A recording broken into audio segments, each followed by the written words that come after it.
He asks, how long would it take a guy 100 ATP to get back into top 100, starting with no points and with 0 wildcards the entire time? What do you think?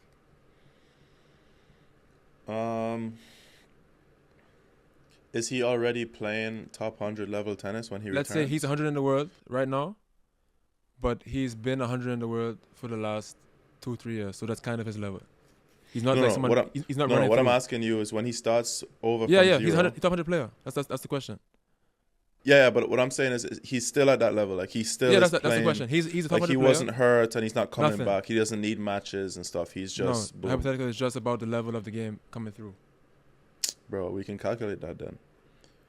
Like What do you he's mean? gonna run through futures. If he's top 100, he's running through futures. Like I would say, he will get to 500 pretty quick, 400 pretty quick.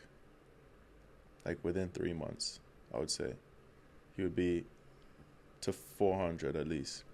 Okay. And then, like an example of this is like Reedy, for example, Leandro Reedy. Like what was Reedy's top ranking? I'm not sure you brought up 100. Bro, Reedy out here, I watched him play in qualies. Leandro Reedy career high 117. So he's a decent example. Like he's 117. He, I think, will get back to that ranking in the next 5 months. Like max, I think. Like maybe 6 months. Because like, I think the level is just, if you're top 100, I say you're decently far off, like the top, like 600 maybe, and then between 600 and 400 you'll start to get into the challenges and play for more points. And he has this, but he has a protected, really has a protected actually, so maybe that's a bad example. No help. Yeah, I would Start say over. I would say your top 100, you get through the futures within 3-4 months, and then you're getting into the challenges by then. Yeah, maybe a year max, I think. Do you think it's a guarantee to get back to 100?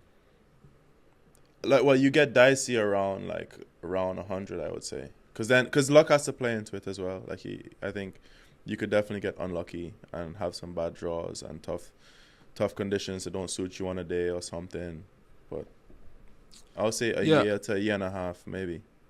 I think within a year and a half you get close to you get in the hundreds area. Like you become top 200 probably, and then making the jump from top 200 to top 100 again, I think is hard. So I think there's a lot of guys in that range that can do it. So I don't know if it's automatic that they're gonna get back through that again, because maybe the first time they broke through might have been with a couple of good draws or a couple of like withdrawals here and there, and then they ended up winning the tournament. And then sometimes it can be like you get these small little breaks, and you can kind of maybe just get through a thing, or you play out of your ass for whatever weeks and whatever, and then you get to a certain ranking that you're playing certain tournaments all year, that you kind of stay in a certain range. So I think they definitely are top 200 again, like within a year, and then after that it's kind of.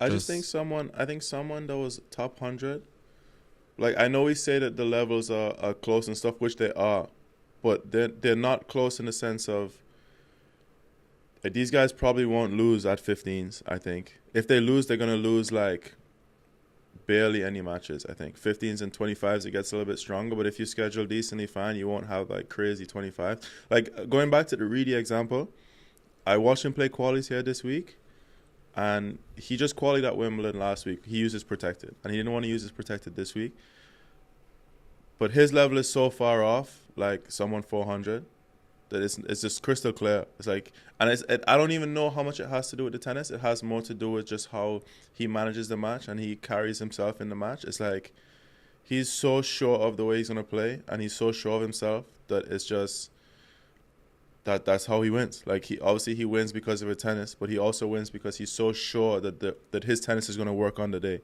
Because I was watching him play Alfredo, and it was a competitive match. Alfredo went up a break in the second.